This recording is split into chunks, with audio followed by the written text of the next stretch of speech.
हाँ दोस्तों नमस्कार। मैं सुरेश सर जीवन इंस्टीट्यूट कानपुर से। दोस्तों आप लोगों का स्वागत है। और आज हमारा दिल्ली पुलिस का एक और हम वीडियो लेकर आए हैं, प्रैक्टिस सेट लेकर आए हैं। और बाकी हमारा लाइव क्लास में अब चल रहा है उत्तर प्रदेश पुलिस का। दोस्तों चलिए हम लोग शुरू करते हैं। तो हमारा एक कोटेशन होता है कि पापा कहते थे कि बेटा ज़िंदगी में कुछ बड़ा काम करना है तो ज़िंदगी में दो बातें हमेशा याद रखनी है, जो खोया है उसका गम नहीं, जो पाया है वो किसी से कम नहीं। दोस्तों इसके बाद हमारा जो प्रश्न है आज का इस वीडियो का, दोस्तों तो अच्छे प्रश्न हैं। और अगर हमारी वीडियो आप लोगों को पसंद आती है तो ज़रूर आप लोग वीडियो को शेयर कीजिएगा, लाइक कीजिएगा और हमारे चैनल को सब्सक्राइब कीजिएगा और बेल आइकन दबाना ना भूलिएगा। दोस्तों तो देखिए क्वेश्चन दिया है केचुए में। तो दोस्तों केचुए में कितने जोड़ी हृदय होते हैं? तो 6, 4, 3 या इनमें से कोई नहीं। तो केचुए में कितने होते हैं दोस्तों? तो 4 जोड़ी होते हैं। ठीक, इसके बाद हम आते हैं निम्नलिखित में से कौन सा बाल गंगाधर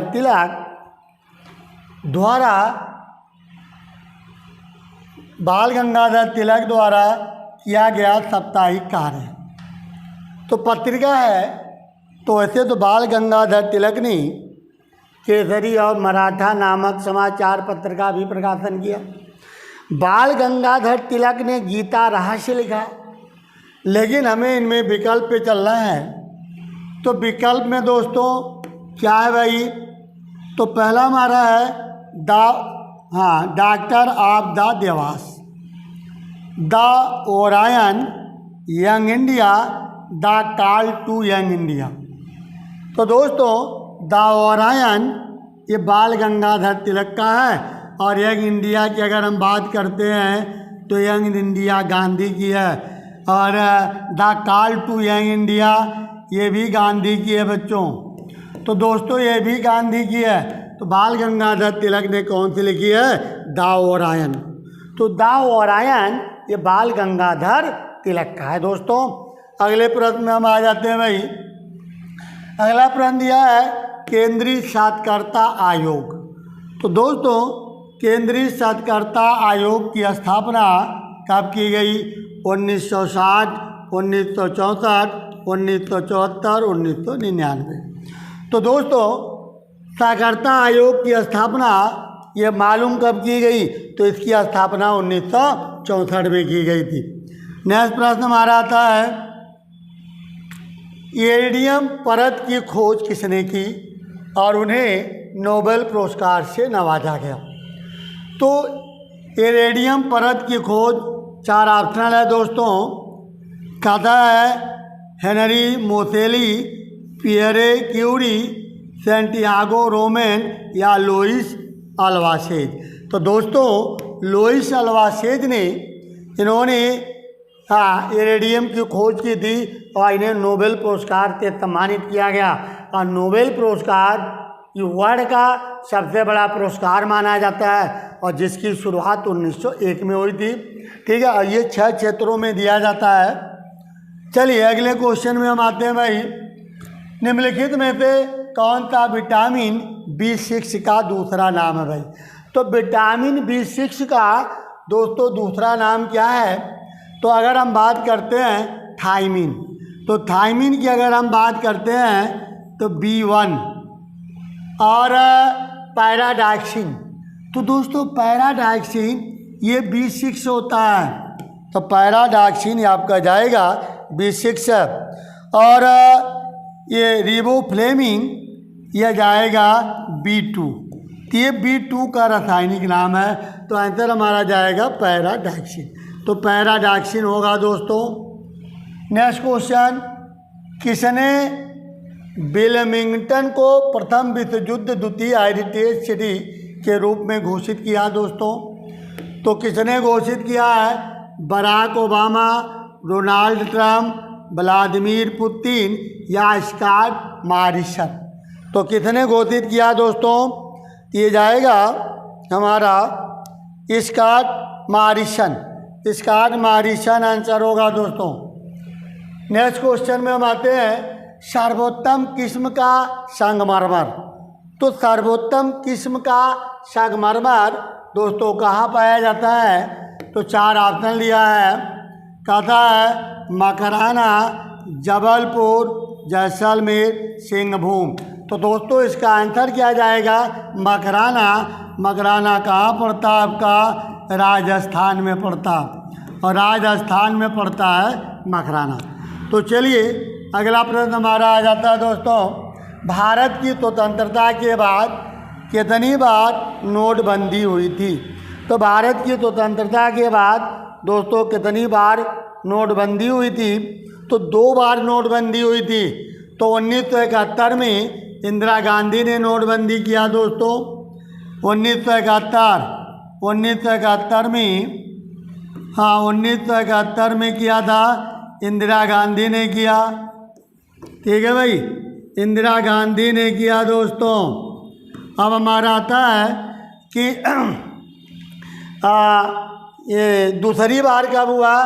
तो दूसरी बार हुआ था 2016 में, नरेंद्र मोदी ने नोटबंदी की थी दोस्तों। तो नोटबंदी अभी तक 2 बार हुआ। ठीक, और जो 86 में हुआ था, 84 या 86 में, तो 500 के नोट चेंज हुई थी। तो 500 के नोट बंद नहीं किया गया था, वो केवल चेंज किया गया था दोस्तों। ठीक है भाई, चलिए अगले क्वेश्चन में हम आ जाते हैं। आंतरिक सुरक्षा विभाग निम्नलिखित में से किस मंत्रालय के अधीन कार्य करता है? तो दोस्तों आंतरिक सुरक्षा विभाग किस मंत्रालय के अधीन कार्य करता है? तो ऑप्शन हमने दिया है गृह मंत्रालय, कहता है गृह मंत्रालय के अधीन कार्य करता है, रक्षा मंत्रालय, संसदीय कार्य मंत्रालय या गृह मंत्रालय और विदेश मंत्रालय दोनों के अधीन कार्य करता। यहाँ दोस्तों जो आंतरिक मामले होते हैं ना, जो आंतरिक मामले होते हैं, इसकी सुरक्षा का दायित्व जो होता है वो गृह मंत्रालय पर होता है। अगर हम बाहरी सुरक्षा की बात करते हैं तो रक्षा मंत्रालय का दायित्व होता है। तो सबके अलग अलग दायित्व सौंपे गए हैं। तो दोस्तों हमारा यहाँ आंसर जाएगा गृह मंत्रालय। इसके बाद हमारा अगला क्वेश्चन आता है कि निम्नलिखित में से कौन सी पुस्तक अलेक्जेंडर ड्यूमा द्वारा लिखी गई है? तो अलेक्जेंडर ड्यूमा द्वारा कौन सी पुस्तक लिखी गई दोस्तों? The 3 musketeers. तो और दूसरा दिया है the adventures of Tom Sawyer, the decline and fall of Roman Empire, the old man and the sea. तो अलेक्जेंडर ड्यूमा द्वारा कौन सी पुस्तक लिखी गई है? तो लिखी गई है द 3 मस्केटियर्स। तो द 3 मस्केटियर्स लिखी गई दोस्तों। और अगले प्रश्न में हम आते हैं भाई।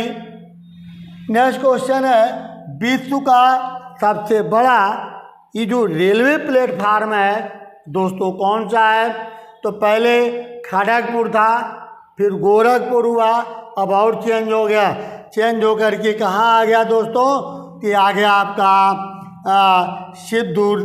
सिद्ध रूधा स्वामी। ये सिद्ध रूधा स्वामी दोस्तों कहाँ पड़ता है? तो ये पड़ता है आपका कर्नाटक में। तो ये हो गया कर्नाटक।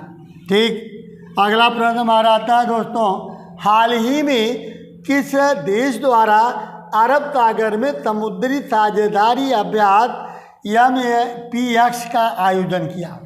तो किसके साथ किया दोस्तों? तो 4 ऑप्शन हमने बनाया था कि ब्रिटेन है, ब्रिटेन, फ्रांस, अमेरिका और चाइना।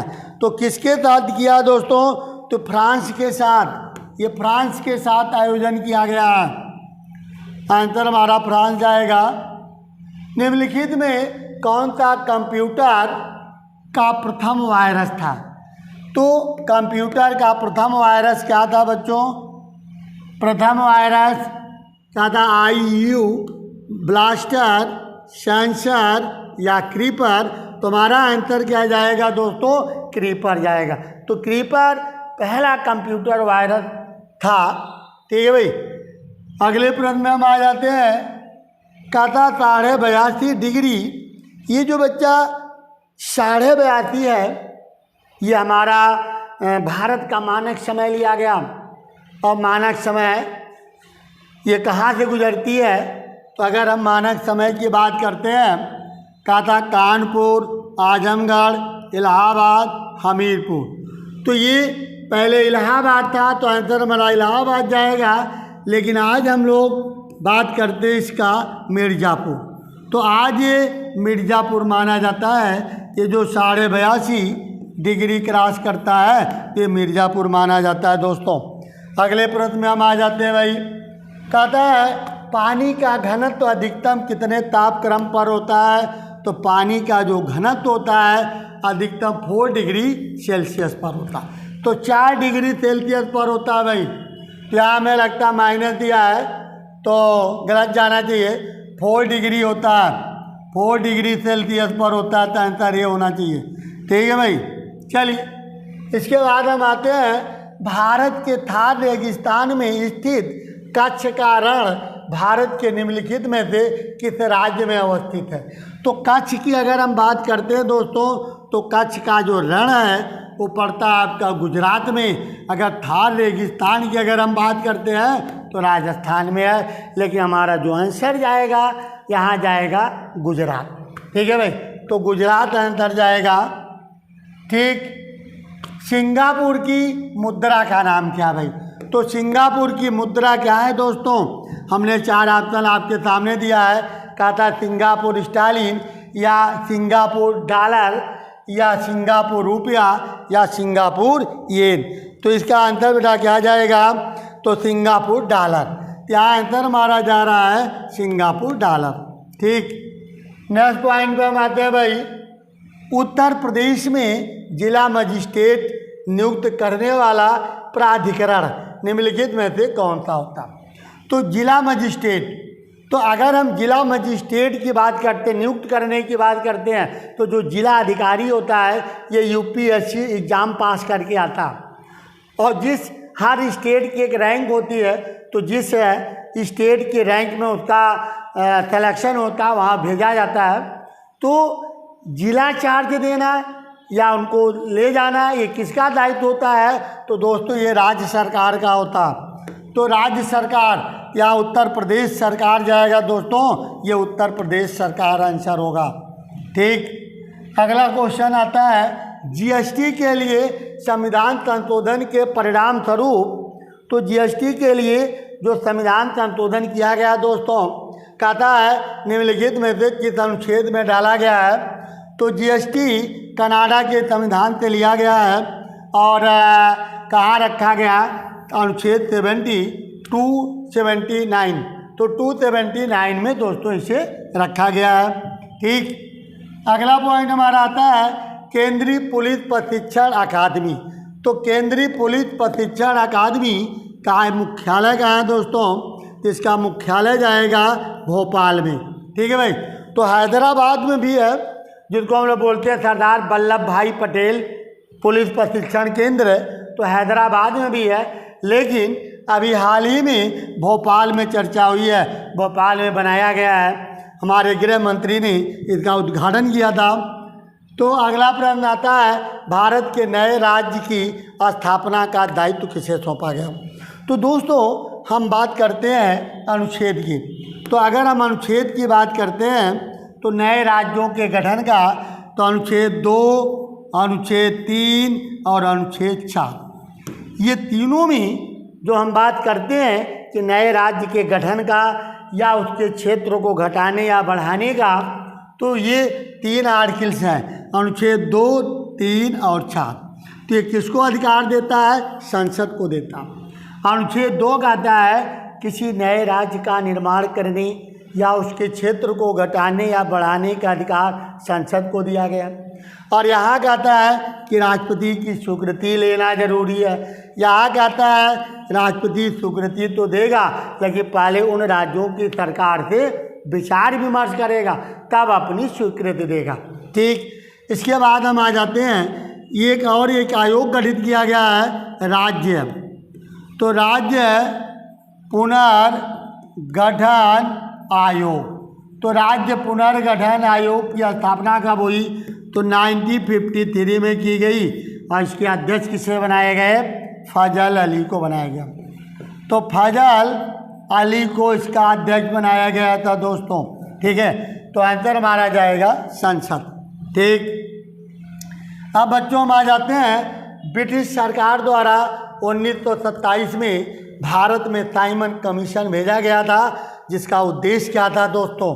तो इसका उद्देश्य था भारत सरकार की संरचना में सुधार करना, क्योंकि संवैधानिक जांच के उद्देश्य से ये लाया गया था साइमन कमीशन, और इसका गठन 1927 ब्रिटेन में किया गया दोस्तों। और 28 में ये बम्बई पहुंचा था, जिसका विरोध किया गया। क्यों विरोध किया गया था? क्योंकि इसमें कोई भारतीय सदस्य शामिल नहीं था, जिसके कारण इसका विरोध किया गया। और विरोध करते समय लाठीचार्ज में लाला लाजपत राय घायल हुए थे और उनकी दोस्तों मृत्यु हो गई थी। ठीक है भाई, तो ये साइमन कमीशन जो हमारा था, ये भारत सरकार की संरचना में सुधार है। अगला पॉइंट आता है, यह एम्पियर का मात्रक क्या होता है भाई? तो दोस्तों एम्पियर का मात्रक क्या होता है भाई? तो एम्पियर का मात्रक होता है, हमने 4 ऑप्शन भी दिया है। कहता है प्रकाश की तीव्रता, प्रकाश की तीव्रता होता है, विद्युत प्रवाह होता है, विद्युत प्रकाश होता है, या चुंबकीय क्षेत्र होता है। तो यहाँ दोस्तों हमारा आंसर जाएगा विद्युत प्रवाह। ठीक, निम्नलिखित में से किस क्षेत्र में विशिष्ट उपलब्धि के लिए पुलित्जर पुरस्कार दिया जाता है? तो दोस्तों ये जो पुलित्जर पुरस्कार है, ये शुरू कब किया गया था? ये शुरू किया गया था 1917 में। किस क्षेत्र में दिया जाता है? तो पत्रकारिता के क्षेत्र में दिया जाता है। ठीक, अब हम आ जाते हैं, निम्नलिखित में से कौन सा दिन केंद्रीय रिजर्व पुलिस बल स्थापना दिवस के रूप में मनाया जाता है? तो केंद्रीय रिजर्व पुलिस बल स्थापना दिवस कब मनाया जाता है दोस्तों? तो ऑप्शन दिया है 14 अप्रैल। तो दोस्तों 14 अप्रैल को भीमराव अंबेडकर दिवस मनाते हैं। भीमराव अंबेडकर दिवस मनाते हैं। 14 जुलाई को ऐसा कोई खास नहीं है। 8 मार्च को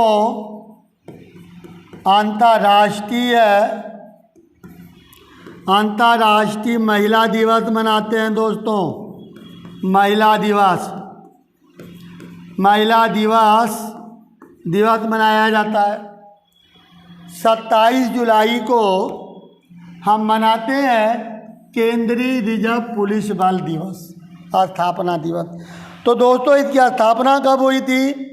तो इसकी स्थापना हुई थी 1939। इसकी स्थापना 1939 में हुई थी। ठीक, तो हमारा आंसर क्या जाएगा? 27 जुलाई 1939। नेक्स्ट प्रश्न की तरफ हम आते हैं। महिला और बाल विकास मंत्रालय के अनुसार निम्नलिखित में से कौन सा विकल्प महिला सशक्तिकरण कार्यक्रमों का हिस्सा बनने वाली योजनाओं के संदर्भ में गलत है? तो कौन सा गलत है? इसमें से हमें गलत छांटना है दोस्तों। तो हमारा आता है बेटी बचाओ बेटी पढ़ाओ। तो बेटी बचाओ बेटी पढ़ाओ ये योजना केंद्र सरकार द्वारा कब लाई गई? 2015। अब आता है आयुष्मान भारत योजना। तो दोस्तों आयुष्मान भारत योजना कब लाई गई? 2018 में लाई गई। महिला ई हार्ट योजना ये महिलाओं उद्यमियों के लिए लाया गया था। ये आपका था महिला हार्ट योजना 2018। तो 2018 में लाया गया स्वाधार गृह योजना, ये महिलाओं के लिए भी है। 2004 व 2005 में लाया गया था स्वाधार योजना। तो ये भी बेटी या महिला सशक्तिकरण से है, महिला ई हार्ट है और स्वाधार योजना। तो दोस्तों ये सब क्या है, ये महिला सशक्तिकरण है। लेकिन जो आयुष्मान भारत योजना है ये एक तरह से मेडिकल लाइन से संबंधित, स्वास्थ्य से संबंधित है। तो ये हमारा महिला सशक्तिकरण से नहीं है, बाकी ये तीनों महिला सशक्तिकरण से संबंधित है। डेविस कप किससे संबंधित है? तो दोस्तों डेविस कप की अगर हम बात करते हैं तो टेनिस जाएगा आंसर, टेनिस से संबंधित है। ठीक, भारत का पहला इलेक्ट्रिक कॉरिडोर, तीर्थ कॉरिडोर कहाँ स्थापित किया गया? कहता है उत्तराखंड,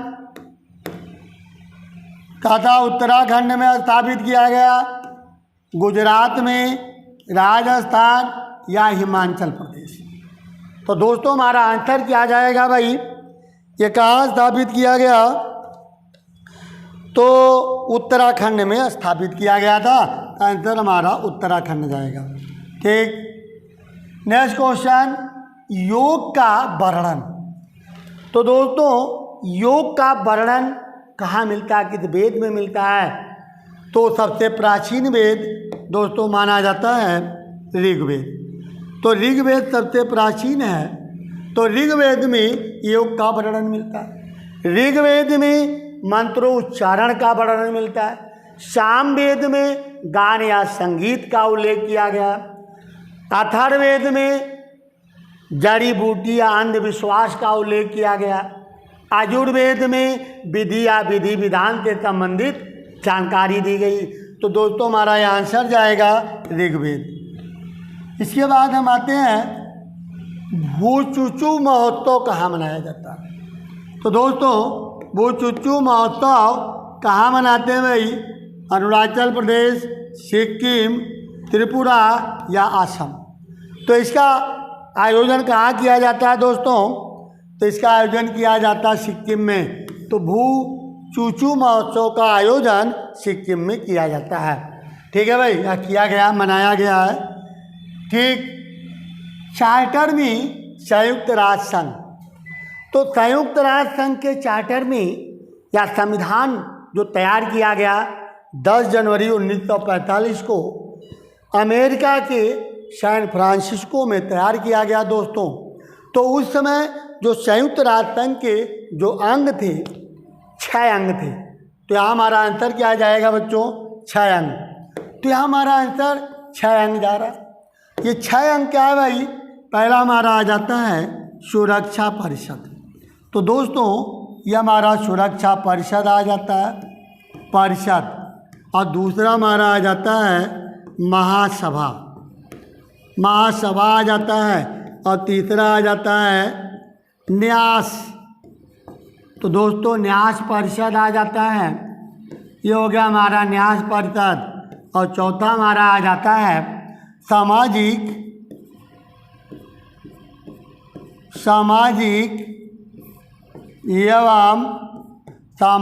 एवं आर्थिक परिषद, आर्थिक परिषद आ जाता है भाई, परिषद, सामाजिक एवं आर्थिक परिषद आ जाता है। पांचवा हमारा आ जाता है अंतर्राष्ट्रीय न्यायालय। तो अंतर्राष्ट्रीय न्यायालय आ जाता है। और छठा आ जाता है सचिवालय, सचिवालय। तो ये संयुक्त राष्ट्र संघ के 6 अंग हैं दोस्तों। तो हमारा आंसर यहाँ 6 जाएगा। ठीक, संविधान में अनुसूचियों की संख्या कितनी है? तो जब हमारे देश का संविधान बना तो अनुसूचियाँ दोस्तों कितनी थी? 8 थी। तो अनुसूचियाँ 8 थी, यानी 26 नवंबर 1949 को दोस्तों अनुसूचियाँ कितनी थी? अनुसूचियाँ 8 थी। किंतु जब भारत संविधान का प्रथम संशोधन किया गया, प्रथम संशोधन किया गया दोस्तों, तो 9वीं अनुसूची जोड़ी गई, भूमधिग्रहण। और जब आपका 52वां संशोधन किया गया, 52 संशोधन, 52वां संशोधन किया गया, तो 10वीं अनुसूची जोड़ी गई, दल बदल विधेयक। और जब 73 संशोधन किया गया, 73वां संविधान संशोधन, तो 11वीं अनुसूची जोड़ी गई। 11वीं अनुसूची क्या है? पंचायती राज व्यवस्था। जब 74वां संविधान संशोधन किया गया, तो 12वीं अनुसूची को जोड़ा गया, जो नगर निकाय से संबंधित बात करता है। तो ये हमारे वर्तमान में कितने हैं? 12 अनुसूचियाँ दोस्तों। इसके बाद हम आते हैं, निम्नलिखित में से भारतीय अर्थव्यवस्था में सब्सिडी या आर्थिक सहायता का वर्णन करने के लिए कौन सा विकल्प सही है? सहायता करने के लिए कौन सा विकल्प सही है? देश की सरकार से एक उद्यम और एक उद्योग के लिए धन का हस्तांतरण करना। तो सब्सिडी का मतलब क्या होता है? धन का देना। जैसे सिलेंडर मिल रहा था, तो इसमें सब्सिडी सरकार दे रही थी, ठीक है भाई। तो सब्सिडी का मतलब ही होता है, ये आपका दूसरा आंसर होना चाहिए, तो दूसरा सही है बच्चों, ठीक। अब हम आ जाते हैं कुतुबुद्दीन ऐबक। तो दोस्तों, कुतुबुद्दीन ऐबक की अगर हम बात करते हैं, तो कुतुबुद्दीन ने ही गुलाम वंश की स्थापना की थी। तो गुलाम वंश की स्थापना 1206 में कुतुबुद्दीन ऐबक ने की। लोधी वंश की स्थापना 1451 में बहलोल लोधी ने की। बहलोल लोधी ने की दोस्तों, बहलोल लोधी ने किया, ठीक है भाई। अब हम आ जाते हैं, बहलोल लोधी ने किया। और तुगलक वंश की स्थापना की अगर हम बात करते हैं दोस्तों, तो तुगलक वंश की स्थापना 1320 में गयासुद्दीन तुगलक ने की, ठीक है भाई। अब हम बात करते हैं गुलाम वंश की। तो गुलाम वंश ने बताया दिया खिलजी वंश की स्थापना दोस्तों 1290 में जलालुद्दीन ने किया दोस्तों, जलालुद्दीन ने की। अब हम अगला पॉइंट पे आते हैं, आंसर हमारा जाएगा तुगलक वंश। गुलाम वंश दोस्तों, गुलाम वंश निम्नलिखित में से कौन सा देश संयुक्त राष्ट्र सुरक्षा परिषद का स्थायी सदस्य है? तो दोस्तों, हम आपको बता दें, सुरक्षा परिषद में कुल कितने सदस्य देश हैं भाई? तो सुरक्षा परिषद तो दोस्तों, सुरक्षा परिषद में कितने देश सदस्य हैं? तो सुरक्षा परिषद में कुल सदस्यों की संख्या 15 है। 5 अस्थायी हैं और 10 आपके अस्थायी हैं। ये जो दोस्तों 10 अस्थायी सदस्य हैं, इनका कार्यकाल जो होता है वो 2 वर्ष का होता है दोस्तों, ध्यान रखिएगा, 2 वर्ष का होता है। और ये जो परमानेंट सदस्य हैं, इनका कोई कार्यकाल नहीं होता। ये कौन कौन देश है? तो जो परमानेंट है, अमेरिका, रूस, ब्रिटेन, फ्रांस, चीन। तो आंसर हमारा जाएगा ये अस्थायी सदस्य हैं, इनको वीटो का अधिकार दिया गया, ठीक। अब हम आ जाते हैं, निम्नलिखित में से किसकी फसल भारत में जायद के रूप में की जाती है? तो जायद के रूप में किसकी फसल की जाती है भाई? जायद। तो देखिए, अगर हम कपास की बात करते हैं, तो कपास हमारी जायद में नहीं आती, खरीफ में आती। गेहूं की अगर हम बात करते हैं, तो गेहूं हमारा रबी में आता है। तरबूज की अगर हम बात करते हैं दोस्तों तो जायद की फसल हमारी तरबूज आती है, ठीक है। और सोयाबीन हमारा बोया जाता है रबी में, ठीक है भाई। और चला जाता है आगे तो सोयाबीन तो किसी में तरबूज जाएगा आंसर। जायद जो फसल है ये मार्च अप्रैल में बोई जाती है, जून जुलाई में काटी जाती है। तो तरबूज है, खीरा है, ककड़ी है, ये सब जायद में आ जाता है, ठीक। तो दोस्तों बेंगलुरु एक्सप्रेस वे का उद्घाटन, बेंगलुरु एक्सप्रेस का उद्घाटन किसने किया था? थावर चंद गहलोत, यश स्वराज, नितिन गडकरी या नरेंद्र मोदी। तो किसने किया था दोस्तों? आंसर हमारा क्या जाएगा भाई? तो नरेंद्र मोदी ने किया था इसका उद्घाटन, ठीक है भाई। तो हमारा आंसर नरेंद्र मोदी जाएगा, ठीक। नेक्स्ट क्वेश्चन में हम आते हैं भाई। भारत में लोसूंग या लोसांग उत्सव त्यौहार जो दिसंबर के महीने में मनाया जाता है दोस्तों, और ये जो लोसांग उत्सव है ये मालूम कहाँ का है? ये सिक्किम का जाएगा, तो सिक्किम का है, ठीक। तथा दिए गए पुलिस के रैंक को निचले क्रम के उच्च क्रम में व्यवस्थित करना है।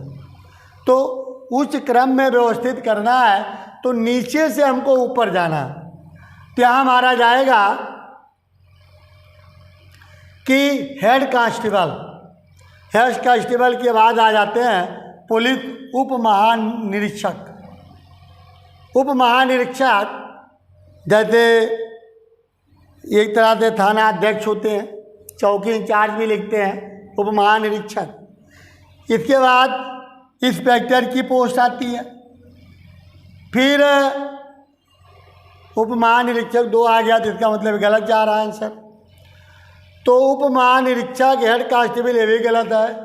हेड कांस्टेबल, इंस्पेक्टर, पुलिस उप महानिरीक्षक, उप पुलिस अधीक्षक,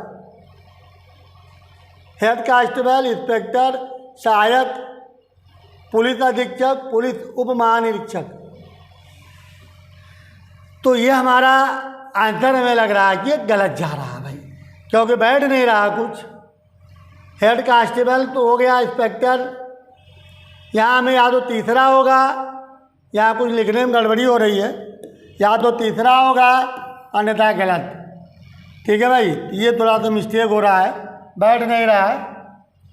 निम्नलिखित में से कौन सा भारत के प्रथम सर्वोच्च वीरता पुरस्कार परमवीर चक्र? तो दोस्तों हम आपको बता दें कि जो परमवीर चक्र है पहले इसका नाम था विक्टोरिया क्रॉस। 1858 में जब महारानी विक्टोरिया भारत आई थी तो उन्होंने विक्टोरिया क्रॉस पुरस्कार शुरू किया था और इसी का नाम चेंज किया गया। इसी का नाम चेंज करके क्या कर दिया गया दोस्तों? इसका नाम चेंज करके कर दिया गया था परमवीर चक्र 1948 में। और परमवीर चक्र सर्वप्रथम किसे दिया गया? मेजर जनरल सोमनाथ शर्मा को दिया गया दोस्तों। तो मेजर जनरल सोमनाथ शर्मा को दिया गया। तो दोस्तों हमारा क्लास यही समाप्त होता है। अगले क्वेश्चन में फिर हम लोग, अगले वीडियो में फिर हम मिलते हैं। और फिर एक बार ज़रूर कहना चाहेंगे, अगर हमारी वीडियो आप लोगों को पसंद आती है तो आप लोग ज़रूर हमारी वीडियो को शेयर कीजिएगा, लाइक कीजिएगा और हमारे चैनल को सब्सक्राइब कीजिएगा। बाकी अगर उत्तर प्रदेश पुलिस का भी हमने शुरू कर दिया है, 3 बजे हमारा लाइव क्लास होता है। अगर आप लोग जुड़ना चाहते हैं तो 3 बजे हमारे लाइव क्लास ले सकते हैं यूट्यूब जीवन इंस्टीट्यूट चैनल पर। तो दोस्तों चलिए हम लोग एक अपने क्लास को समाप्त करते हैं। नेक्स्ट क्लास में फिर मुलाकात होती है। तब तक के लिए जय हिंद, जय भारत।